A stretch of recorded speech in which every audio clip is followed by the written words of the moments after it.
அடுத்தது இப்ப நாம என்ன பார்க்கிறோம் அப்படின்னா, அவருடைய மற்ற வாதங்கள், இதுவரைக்கும் கொஞ்சம் வாதங்கள்.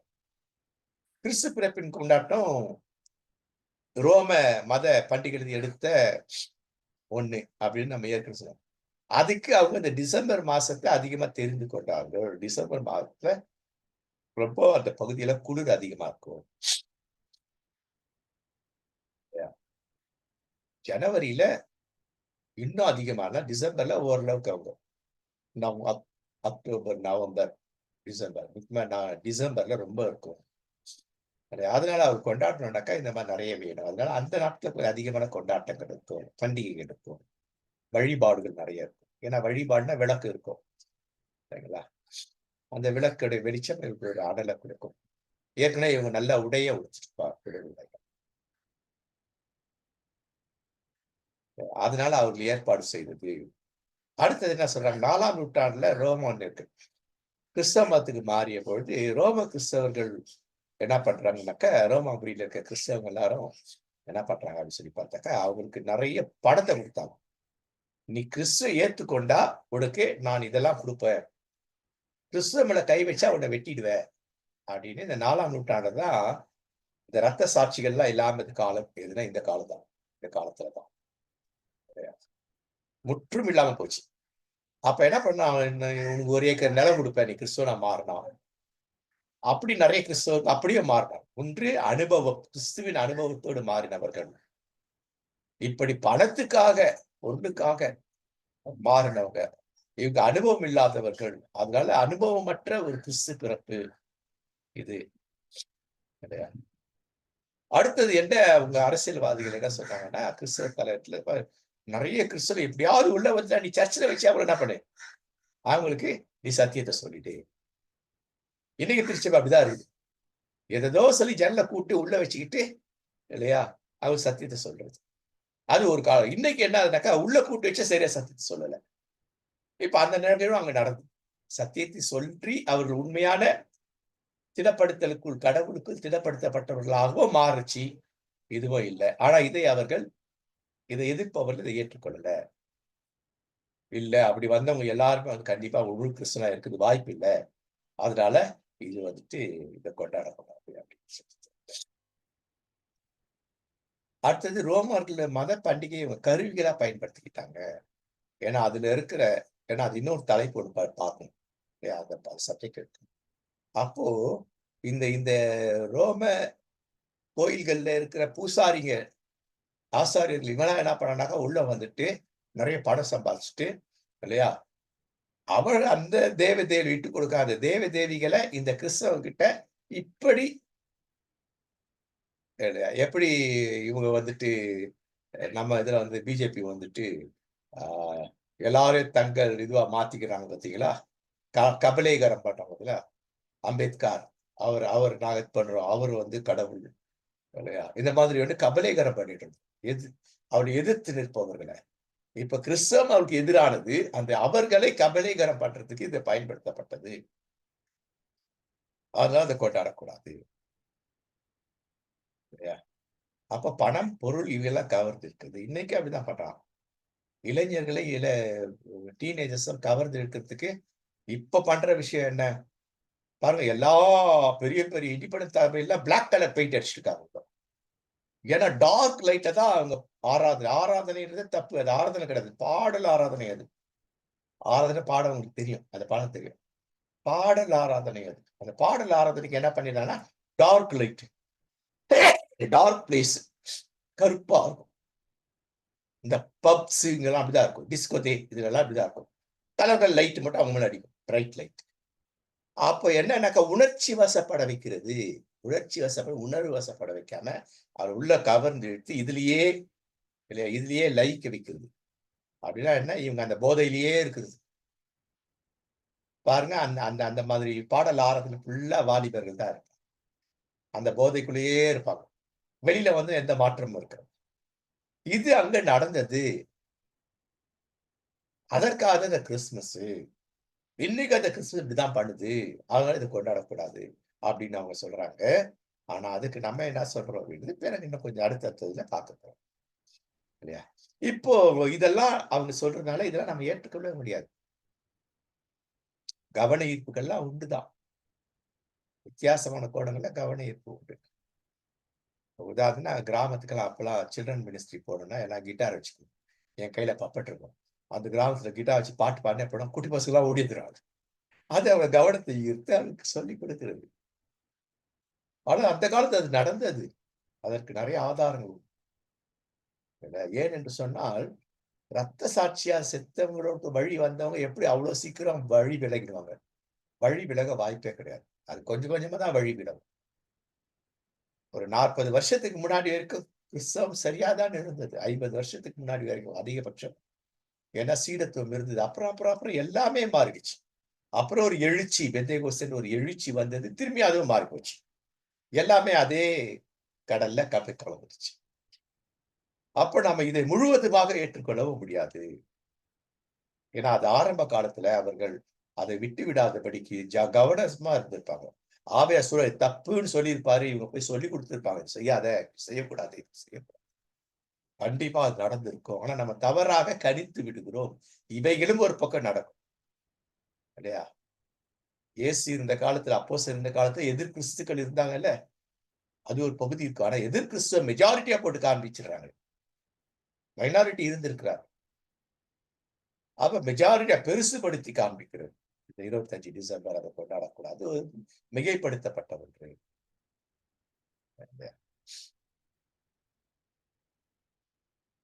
அடுத்தது, உரோம பேரரசு கிறிஸ்தவமயமாக்கப்படுவதற்கு முன்னால, இதான் முக்கியமானது. இல்லையா? ரோம கிறிஸ்தவம் அது வந்த பொழுது, வந்ததுக்கு பிறகு டிசம்பர் 25ஆம் தேதிய கிறிஸ்தவர்கள் கிறிஸ்து பிறந்த நாளாக அனுசரித்தார்களா? இல்ல ரோம பேரரசு கிறிஸ்தவ மத நாடாக மாறுனதுக்கு முன்னா, பின்னா? இதுக்கு நமக்கு ஒரு தெளிவு வேணும். இது தெரியணும். அப்போ கிறிஸ்தவர்கள் டிசம்பர் 25ஆம் தேதிய ரோம பேரரசு படும்பொழுது அவர் கொண்டாடினாங்களா? இல்ல அவர்கள் ரத்த சாட்சியின் காலங்கள்ல அதை அனுசரித்தார்களா? அனுசரிப்பு வேற, கொண்டாட்டம் என்பது வேற. அனுசரித்தார்களா? முன்னையா? பின்னையா? இப்ப அது தெரியும். அது தெரிஞ்சா நமக்கு ஒரு தெளிவு கிடைச்சுடும். கான்ஸ்டன்டைன் ரொம்ப முக்கியம். கான்ஸ்டன்டைன் பத்தி நீங்க நேரம் இல்லை. இப்போ கான்ஸ்டான்டின் என்பது யாருன்னா, கான்ஸ்டான்டைனுடைய தந்தை. இல்லையா? அவர் அவர் அவர குறிச்சு எங்க சொல்றதுக்கு நேரம் இல்ல. நீங்க படிச்சுக்கங்க. படிச்சுக்கோங்க. அவங்க தாய் பத்தி சொல்றேன். தாய் யார் அப்படின்னாக்கா, அவங்க ஒரு கிறிஸ்தவர் என்று சொல்லுகிறார்கள். இல்லையா? அல்லது கிறிஸ்தவ தாக்கம் நிறைந்தவர்ன்னு சொல்றாங்க. அவங்க தான் சிறு வயதிலே இவருக்கு இயேசு குறித்த கதைகள் நெறைய சொன்னாங்கன்னு சொல்றாங்க. இல்லையா? சிலுவைய பத்தி சொன்னாங்க. ஆனா அந்த கனவுல சிலுவைன்னு வரும்பொழுது, அந்த சிலுவைய வச்சு அந்த வெற்றி பெற செய்தது. அந்த சிலுவை தான் அவருக்கு வெற்றி காரணம்னு சொல்லக்கூடாது. நெறைய பேர் தப்பா சொல்லுவாங்க. அப்படி கிடையாது. அந்த சூழ்நிலையில, அந்த கொடிய வச்ச சூழ்நிலையில காக்கா உட்கார பனம்பழம் மாதிரி வெற்றி கிடைச்சது. அதனால என்ன பண்றாரு? கிறிஸ்துவை ஏற்றுக்கொண்டார். ஒரு காரணமா இருக்கலாம். ஆனால் அதுதான்னு சொல்லக்கூடாது. நம்ம விளக்கம் சொல்லும்போது இதான் தெளிவா இருக்கணும். இருந்திருக்கலாம். ஆனா போர்ல எவ்வளவு கொலை நடந்திருக்கும்.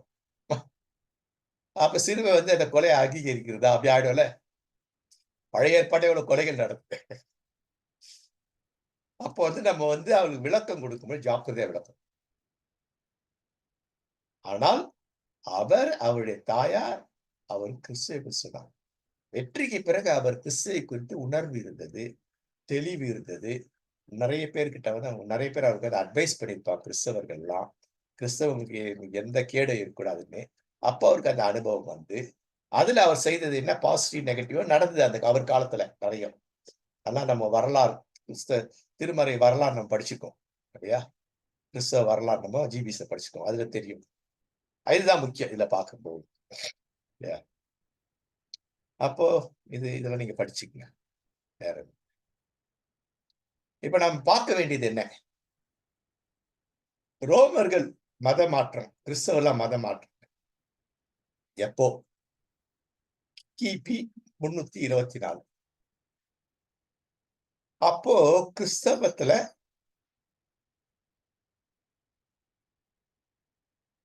கிறிஸ்தவர்கள் கிறிஸ்துமஸ கொண்டாடினார்களா அல்லது பின்பற்றினார்களா?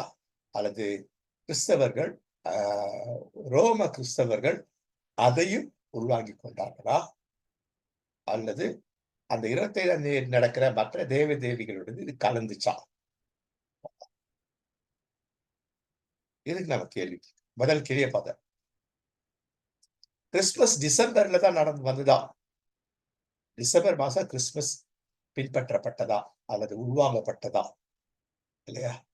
அல்லது கொண்டாடப்பட்டதா? இதெல்லாம் பார்க்கணும். டிசம்பர் 25 கிறிஸ்து பிறந்தார் என்பது எப்படி? இதற்கு என்ன ஆதாரம்? இத நாம சொல்லணும். இதுக்கு நமக்கு 5 விஷயங்கள் 4 விஷயம் பிளஸ் 1 வரும். 4 விஷயங்கள் நமக்கு தெரியணும். நான் பிடிஎஃப் மட்டும் நீங்க படிக்கக்கூடாது. இந்த இந்த வீடியோவையும் கேட்கணும். பிடிஎஃப்ல இல்லாததுல வீடியோல நெறைய சொல்லுவேன் நான். அப்ப நம்பர் 1 டிசம்பர் 25 எப்படி வந்தது? அந்த டிசம்பர் 25 என்பது கிறிஸ்து பிறப்பு என்பது இல்லையா? கான்ஸ்டன்டைன் கிறிஸ்தவனா மாறுறதுக்கு முன்னாடியே கிறிஸ்தவர்கள் அதை அனுசரித்தார்களா? அல்லது கான்ஸ்டன்டைன் கிறிஸ்தவ மதத்தை ஏற்றுக்கொண்டதுக்கு பிறகு இது நடந்ததா? அப்படின்றதுக்கு எவிடன்ஸ் கொடுப்பாங்க. இதற்கு நம்ம 4 எவிடன்ஸ் ரொம்ப முக்கியம். Number 1 evidence. ரோம பேரரசர் அரேலியன். இதுல இந்த வருஷங்கள்லாம் நல்லா ஞாபகத்துல வச்சுக்கணும். வருஷங்கள் ஒரு 4 வருஷங்கள் வரப்போகுது. அதை ஞாபகம் வச்சுக்கணும். ரோம பேரரசர் அரேலியன்ஸ். இவர் ரோம அரசரா இருக்கும் டிசம்பர் 25ஆம் தேதி. எப்போ கிறிஸ்து பிறந்த 274வது வருஷம். ரோமாபுரி கிறிஸ்தவமா மாறினது 4ஆம் நூற்றாண்டு. இல்லையா? அதை ஞாபகத்துல இது. ஆனா அதுக்கு முன்னாடி ரோமாபுரி கிறிஸ்தவ நாடாக மாறுவதற்கு முன் இல்லையா? இயேசு பிறந்தனால கிறிஸ்தவர் கொண்டாடுறதுக்கு இவர் ஒரு ஒரு ஒரு அனுமதி கொடுக்கிறாரு. அதுக்குள்ள ஒரு உள்குத்து இருக்கு. அப்படின்னு தமிழ் தந்திரம் இருக்கு. இவர் என்ன பண்றாருனாக்க அதை பிரகடனப்படுத்துறார். கிறிஸ்தவர்கள் டிசம்பர் 25ஆம் தேதி எப்பொழுது போல அவர் கொண்டாடுவது போல அல்லது அவள் அனுசரிப்பது போல கிறிஸ்து பிறப்பை அவள் அனுசரிக்கலாம். அதற்கு அரசாங்கம் அனுமதி கொடுக்கிறது அப்படின்னு சொல்லிட்டார். 274ல. ஏன்னா அந்த குறிப்பிட்ட வாரத்துல சில பண்டிகைகள் இருக்குது.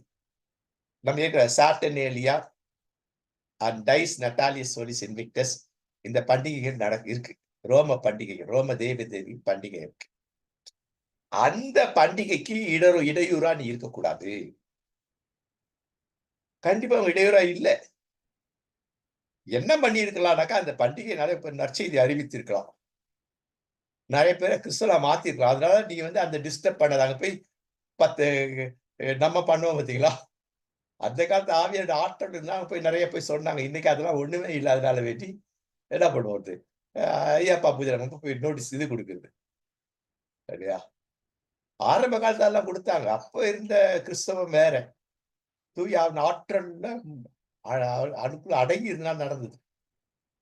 நான் ஏற்கனவே சொல்ல ஒரு மதுரை திருவிழா நடந்தது. இல்லைங்களா? அப்ப நாங்க பாஸ்டர்ஸோட 2004ஆம் வருஷம் இண்டிபெண்டன்ட் பாஸ்டர் நாங்க இப்ப அவங்க என்ன பண்ண பாஸ்டர் நம்ம ட்ராக்ஸ் குடுக்கலாம் அந்த இதுல போய். நாங்க சொன்னோம் வேண்டாம். அவங்க பண்டிகையில போய் ஏன் குடுக்க போறேன்? அத அவங்க படிக்க மாட்டாங்க. கீழ்ச்சி போட்டுருவாங்க. இன்னைக்கு குடுக்க முடியாது. இன்னைக்கு குடுத்தானாக்கா தலைய விட்டுருவாங்க. அந்த மாரி இன்னைக்கு. அப்போ அது இருந்து போய் குடுத்தா வாங்கி தூக்கி போட்டுருவாங்க அவங்க. அத வேண்டாம். இல்ல நம்ம ஆவியானவர் சொன்னார். சரி வாங்கன்னு போனோம். போனாங்க. பம்பையும் உடுக்கையும் அடிக்கிற சத்தத்தை கேட்டு நம்ம ஆளுங்க சாமி ஆடுறாங்க. ஆவியானவர் நிரம்பி ஆடுற மாரி அங்க ஆடுறாங்க. அத கேட்டு. அந்த இடத்துல. இல்லைங்களா? சோ இதெல்லாம் நடக்கும். அதனால அவர் என்ன சொன்னாருன்னா, அங்க போயிட்டு நீ கிறிஸ்தவத்த பரப்பாத 1. 2வது என்ன சொல்றோம்னா, மெதுவா இவங்கள சாப்பிடுறது, உள்வாங்குறது. நான் எப்படி சொன்னேன் இல்லைங்களா?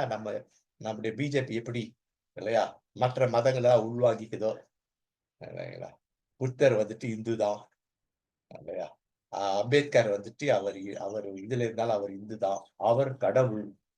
நீங்க அவர் ஐகான் அப்பான்னா அது வந்து ஒரு கடவுள். நாங்க அவர கடவுளா பார்க்கிறோம். இந்த மாதிரி வந்து என்ன பண்றாருன்னா, நீ என்ன பண்றன்னா, அவங்க செலிப்ரேட் பண்ணும்போது நீ வந்து கலந்துக்கணும். சொல்றது புரியுதுங்களா? டிஸ்டர்ப் பண்ணாத. இன்னொன்னு அத கலந்துக்கினா என்ன ஆகும்? அது நம்ம ஆசை வரும். பிசாசு என்ன பண்ணுவான், பாரேன் இவங்க எப்படி இருக்கிறாங்க. இவங்க கண்ட மேனிக்கு இருக்கா பாரு. இந்த மோசே காலம் தான். மோசே, ஆரோன் இல்லையா? மோசே போயிட்டு கீழ வரதுக்குள்ள ஆரோன் பொற்காட்டுக்குட்டி எல்லா ஜனங்க எப்படி இருந்தாங்களோ, அந்த ஆசை தூண்டப்பட்டு இவங்கள என்ன பண்ணுவாங்க? இவங்களையும் அடிச்சு, உதைச்சு, ரத்தம் சிந்த வச்சு அ ரொ அ ரோமர்களா மாத்தணும். ரோம தேவதைகள வணங்க வைக்கிறது. அல்லது முக்கியமா ரோம பேரரசரா கடவுளைய வழிபட வைக்கிறது. இந்த மாதிரி பண்ணலான்னுட்டு இது ஒரு காரணம். அது சொல்றாங்க. அப்ப இந்த பண்டிகை எப்போ கொண்டாடப்பட்டது? கிறிஸ்துமஸ்க்கு முன்னாடி அதே டிசம்பர் மாசம் 14லிருந்து 21. அதுவும் எப்படி அப்பப்போ மாற்றம் எப்படி வந்ததுன்ற பின்னாடி படிக்க போறோம். 14லிருந்து 21. அதுவரைக்கும் அந்த கொண்டாட்டங்கள் இருக்கும். அந்த பண்டிகை வழிபாடுகள் இருக்கும். இல்லையா? அதுக்கு பிறகு தான் கிறிஸ்துமஸே வருது. அதெல்லாம் பின்னாடி பார்க்க போறோம். 25ஆம் தேதி வருது. அத என்ன பண்ணா, நீ என்ன பண்ணு, நீ பண்ணிக்கோ. நீ கிறிஸ்துமஸ பின்பற்றிக்கோ. 25ஆம் தேதி. அதுக்கு முதல்ல வர வாரங்கள்ல வந்து அங்க நடக்கிறத வந்து அங்க போய் இல்லையா? கிறிஸ்துவ ஏத்துக்கோன்னு சொல்லி நற்செய்தி அறிவிச்சு, "நீ ஏன் அநியாயத்துக்கு சாவ போற? சாகாத. அவள டிஸ்டர்ப் பண்ணாத. நீ செத்த உடனே ஆவியானவர் வந்து, ஐயோ! அவன அநியாயத்துக்கு கொலை பண்ணமேன்ட்டு" ஆவியானவர் அவங்க என்ன ரட்சிக்கப்பட்டுருவாங்க. இதெல்லாம் இதெல்லாம் நடக்க வேண்டாம். நீ பண்ணிக்காத. இன்னொன்னு என்ன சொல்றான், நீ அதுல கலந்துக்கணும். அதான் உள்குத்து. அதுல போய் கலந்துக்கணும். அத போய் பார்க்கணும். நீ ரோமாபுரியில இருந்து ரோம ஆளுகைக்குள் இருந்தா, இது அரசாங்கத்தினுடைய நிகழ்வு. அந்த நிகழ்வு நீ கலந்துக்கணும். போய் கலந்துக்கோ. பின்பற்றுன்னு சொல்லலக்கா. கலந்துனா பின்பற்ற ஆரம்பிச்சுருவாங்க இல்லையா? வழிபட ஆரம்பிச்சுருவாங்க இல்லையா? இதுதான் உள்ள நடக்கிற நிகழ்வு. அதேபோல கிறிஸ்தவர்கள் தங்கள் மதங்களை கண்டுபிடிக்க வேண்டும் மறைமுக வலியுறுத்துறார். 2வது ஆதாரம் என்ன? அப்படின்னு சொல்லி பார்த்தாக்கா, செயிண்ட் ஹிப்போலிட்டஸ் அவர் என்ன பண்றார்? ரோமாபுரியில இவர் பிஷப் ஆகுறார். ரோமாபுரியில கிறிஸ்தவங்களுக்கு. கிறிஸ்தவ சபை ரோமாபுரியில எல்லா இடத்துலயும் கிறிஸ்தவ சபை உருவாகுது. அவருடைய வருஷத்த நம்ம ஞாபகத்துல வச்சுக்கணும். நான் சொன்ன வருடங்கள ஞாபகம் வச்சுக்கணும்ன்ட்டு. 160 236. இவர் என்ன பண்ணார்? தானியேல் புத்தகத்துக்கு கமெண்ட்ரி எழுதுறார். அதுல 7 கையெழுத்து பிரதிகள் இருக்கு. அந்த கையெழுத்து பிரதிய வந்து சி.டி. ஸ்மித் அவர் வந்து இங்கிலீஷ்ல மொழிபெயர்க்கிறார். மொழிபெயர்க்கும் பொழுது அவர் என்ன சொல்றாருன்னா, இந்த ஹிப்போலிட்டஸ் கிறிஸ்து பிறப்ப பத்தி எப்படி சொல்றார் அப்படிங்கிறது பாருங்க. அவர் 2 விஷயத்த சொல்றார். 7 பிரதியில 5 பிரதியில இந்த விஷயம் இருக்கு. தானியேல் புத்தகத்துக்கு இவர் இது எழுதும் பொழுது. இயேசுவின் பிறப்பு என்பது டிசம்பர் 25. ஆனா, அது எதன் அடிப்படையிலனாக்கா, இயேசு வந்து மரியாவுடைய வயிற்றில கருவானது மார்ச் 25. அப்ப மார்ச் 25 அப்படின்னா, 9 மாசத்த சேர்த்தீங்கன்னா டிசம்பர் 25 வரும். அப்படின்னு ஒரு கால்குலேஷனோட இதோட கூட அவர் அதை எழுதுகிறார். பின்னாடி பக்கா கால்குலேஷன் பின்னாடி வரும். அப்ப என்ன இயேசு மரியா வந்துட்டு, நான் ஆண்டவருக்கு அடிமை அப்படின்னு சொன்னோனே அவர் கருவுறுகிறார். அடுத்த 9ஆம் மாசம் டிசம்பர் வருது. அது அவர் கருவுற்ற நாள் டிசம்பர் 25. எப்படி மார்ச் 25ன்றது விளக்கம் இருக்கு. பின்னாடி வரும். இது ரொம்ப ஜாக்கிரதையா நீங்க பண்ணணும். திரும்ப திரும்ப கேட்கணும் இத. இந்த பகுதிய. அடுத்தது Clement Alexandria. Alexandria with Clement. அது ஐரோப்பால. ஐரோப்பால அவர் எழுதுறார். கிட்டத்தட்ட அதே விஷயத்தை இவர் எங்க எழுதுறாருனாக்கா, ஆசியாவுல எழுதுறார். அலெக்சாண்ட்ரியா பட்டணம். எகிப்துல, வட எகிப்துல இவர் இதை எழுதுகிறார். 1550 215 இவருடைய காலம். அதுல மிஸ்லனிஸ் ஸ்ட்ரோமா அப்படின்றது தமிழ்ல இருக்கும் இல்லையா? இவர் என்ன பண்றாரு? கிறிஸ்துவின் பிறப்பு 25 டிசம்பர் 25. மரியா கருத்தெடுத்தது மார்ச் 25 என்று தன்னுடைய மிஸ்லனியஸ் வெட்டரோமா அப்படின்னு பதிவிட்டார். ஸ்ட்ரோமாட்டா அப்படின்னு இருக்கு. ஸ்ட்ரோமாட்டானாக்கா பூஞ்சை அப்படின்னு அர்த்தம். அப்ப கிறிஸ்தவத்தில் பூஞ்சை வந்தது, பூஞ்சை வந்திருக்குதுன்ற ஒரு டாபிக்கே எழுதுறாரு அந்த புக்கு. அதுல போட்டிருக்காரு அந்த புக்கு. அந்த பூஞ்சைகள் அகற்றப்படணும். கிறிஸ்தவர்கள் ஜாக்கிரதையா இல்லை என்றால் பிசாசு உள்ள நுழைந்து செடியை பூஞ்சைகள் வந்து செடியை அழிக்குது, இலையை அழிக்குது. அதுவரை கிறிஸ்தவத்தை அழிக்கும் இல்லையா? அப்படி அழியாமல் இருப்பதற்கு தான் இயேசு வந்தார். எப்படி வந்தார்ன்றத பத்தி சொல்றது அந்த புக்ல அவர் சொல்றார். அப்போ அவருடைய பிறப்பு குறித்து பேசுறார். அப்ப அதுல என்ன எதிர் கிறிஸ்தவர்களால இந்த பூஞ்சை வருது அப்படின்றார். இயேசுவின் காலத்திலேயும் இருந்தது. அப்போ சிலருக்கான எதிர் கிறிஸ்தவர்கள் இருந்தார்கள். அந்தி கிறிஸ்துன்றது அது தப்பான வார்த்தை இல்லைங்களா? எதிர் கிறிஸ்து. அது போல எதிர் கிறிஸ்து இருந்துட்டே இருந்தாங்க. அவர்களால் என்ன நிகழ்கிறது அப்படிங்கிறத பத்தி பேசுதான் அந்த ஸ்ட்ரோம் அப்படி. ஸ்ட்ரோமட்டா அப்படின்னாக்கா அது அர்த்தம். பூஞ்சைகள், அழிக்கும் பூஞ்சைகள். அது கிறிஸ்து எழுதுறாரு. அதுல சொல்றாரு. அதுல இவர் என்ன பண்றார்? அவர் இதுலயே என்ன பண்றாரு? இயேசு கிறிஸ்து கருவுற்ற நாள் மார்ச் 25. அதுல 9 மாசம் கூட்டிங்கன்னா டிசம்பர் 25 வரும். ஆனா இவங்க 2 பேரும் சொல்றது ரொம்ப துல்லியமானது அல்ல. அதையும் நம்ம மனசுல வச்சுக்கணும். அது எப்படி துல்லியமானதல்ல? அது என்ன அப்படின்றத பின்னாடி நம்ம பார்ப்போம். சரிங்களா? அடுத்தது இப்ப 2 ஏர்லி சர்ச் ஃபாதர். இவரும் பின்னாடி ஏர்லி சர்ச் ஃபாதரா கன்சிடர் பண்ணாங்க. 160, 200 பாருங்க. இது எல்லாமே வருஷத்தை எல்லாம் ஞாபகம் வச்சுக்கோங்க. டிசம்பர் 25 இயேசுவின் பிறப்பை பத்தி சொல்லப்பட்டிருக்கு. பிறந்ததை அவள் அனுசரித்தான்னு சொல்லுது. ஆனா எதிர்ப்பாளர் என்ன சொல்றாங்க? டிசம்பர் 25 இல்லையா? 346 அது ஞாபகம் மறந்துட்டு வர அதுக்குள்ள. இவர் வந்துட்டு கிறிஸ்தவ மதமான கிறிஸ்தவ மயமானதுக்கு பிறகு டிசம்பர் 36. தேங்க்யூ ஐயா. இல்லையா? அதுல அன்னைக்கு தான் கிறிஸ்துமஸ் வந்து அந்த 25ல வந்தது. ஆனா இவங்க என்ன பண்றாங்க? அதற்கு பின்னா கேள்வி. முன்னாடியே டிசம்பர் 25ஆம் தேதி கிறிஸ்து பிறப்பை கிறிஸ்தவர்கள் அனுசரித்தார்கள். அப்ப என்னன்னா கொடுந்துன்பத்தில் இரத்த சாட்சியா இருந்த கிறிஸ்தவர்கள் டிசம்பர் 25 அவர்கள் அனுசரித்துக்கான ஆதாரங்கள் இருக்கு. இவரும் ஒரு சர்ச் ஃபாதராக செயின்டாக மாறுகிறார். இவர் யாருன்னா இவர் வந்து கிறிஸ்தவ வரலாற்று ஆசிரியர். தமிழ் கிறிஸ்தவ வரலாற்று ஆசிரியர் முன்னாடி வந்துச்சு. அவரோட ஓகே. இவர் வரலாற்று இப்போ நமக்கு பைபிள்ல நம்ம 2 வரலாற்று ஆசிரியர் முக்கியம். ஒன்று யாரு? பழைய ஏற்பாட்டின் வரலாற்று ஆசிரியர் ஞாபகம் இருக்குங்களா? இயேசுவின் காலத்தில் இருந்தவர் ஜோசப் இல்லையா? ஆமா, ஜோசிபஸ். யோசிபஸ் இதுல வரும். ஹீப்ரூல யோசிபஸ் தான் வரும். இங்கிலீஷ்ல வந்து ஜோசிபஸ் ஜே வரும். யெகோவா அதான் கரெக்டா இருந்தது. இங்கிலீஷ்ல ஜெஹோவான்னு வரும். யோசிபஸ் பழைய ஏற்பாட்டினுடைய புதிய ஏற்பாட்டு பழைய ஏற்பாட்டினுடைய வரலாற்று ஆசிரியர். இவர் வந்து புதிய ஏற்பாட்டினுடைய வரலாற்று ஆசிரியர். திருச்சபை வரலாற்று ஆசிரியர். இவர் பிறந்தது இந்த நாட்களில். இவர் என்ன எழுதுறார் அப்படின்னா இவரும் எழுதுறார் மார்ச் 25 இயேசுவின் இல்லையா? இயேசு கருவுறுதல், இயேசுவின் தாய் இயேசுவை கருவாக பெற்ற நாள் டிசம்பர் 25 கிறிஸ்துமஸ்.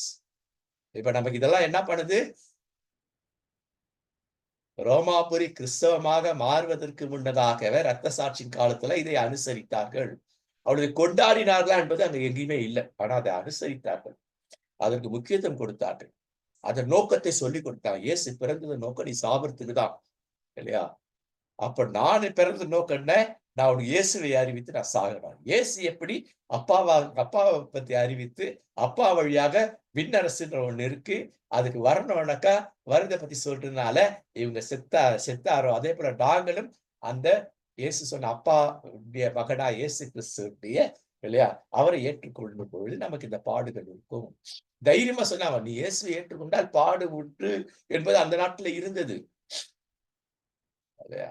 இப்ப சொல்றோமா இல்ல, உனக்கு உனக்கு நீ ஆசீர்வாதமா இருப்பாய். 4 பெட்ஷீட்ல வடிகட்டின பொய் அது.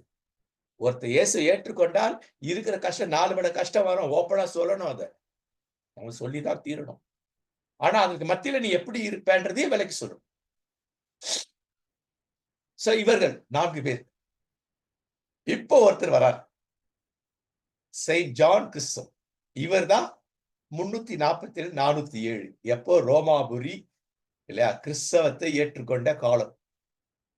ரோம அரசாங்கம் எங்கெல்லாம் உலகம் முழுசா இருந்த அந்த காலத்துல இருக்கும்போது, இவர் என்ன பண்றார்? அப்படிங்கிறத குறித்து பாருங்க. இப்ப இவருடைய வருஷம். இப்போ இது கிறிஸ் கிறிஸ்துமஸ் கொண்டாட்டத்துக்கு டிசம்பர் 25க்கு பின்னாடி வருது. எப்போ வருதுனாக்கா, இது வந்துட்டு ரோமாபுரி அரசா கிறிஸ்தவ மதமா மாறின பொழுது. இல்லையா? அப்ப 3+1. இப்ப இவர் இதை எப்படி பண்ணா, இவர் இதை வந்து கணக்கிடுகிறார். கணக்கிட்டு சொல்லுகிறார். இது கூட அவங்க சொன்னாங்க இல்லையா? 3 பேர் சொன்ன விஷயத்த அப்படியே கணக்கெடுத்து விளக்குகிறார். எப்படி விளக்குகிறார்? வசனத்திலிருந்து விளக்குகிறார். லூக்கால படுது. இந்த 8ஆம் 9ஆம் வசனம் என்ன அப்படின்னு சொல்லி பார்க்கும் பொழுது, இல்ல ஒரு பிரிவு வருது. அந்த நாள்ல தான் பண்ணோம். அது என்ன பண்டிகை? எந்த பண்டிகை அன்னைக்கு இவர் போயிட்டு இல்லையா? டே ஆஃப் அட்டோன்மென்ட் அப்படின்னும் இல்லைங்களா? அது இங்கிலீஷ் இதுல வந்து அது யோப்பா பின்னாடி டக்குன்னு ஞாபகம் வர மாட்டேங்குது. இல்லைங்களா? அது பார்ப்போம் பின்னாடி பார்ப்போம். இல்லையா? அந்த நாள்ல போய் இவர் அப்ப என்ன இவருடைய பிரிவு என்ன பண்ணுவாங்க? தான் இருக்கிற இடத்தை விட்டு எங்க வந்து இருப்பாங்க? அந்த பிரிவு வரும்பொழுது எருசலேம் கோயில்ல இவங்களுக்குன்னு ஒதுக்கப்பட்ட ஆ என்னது குவார்டர்ஸ்ல இருப்பாங்க. அப்ப சீட்டு குடுக்க போடும்போது இவர் வந்தது. இவர் வந்த எல்லாரும் என்ன பண்ணாங்க? அவங்க இடங்களுக்கு போயிடுவாங்க. இருந்துட்டு அங்க உண்மையா இருப்பார்கள். இல்லையா? ஆசாரியர்களாக இருப்பார்கள். இல்லையா? இவரும் போயிடுவார். அப்போ அது எந்த நாள்ல வந்தது அப்படிங்கிறத இங்க கணக்கிட்டு சொல்றார்.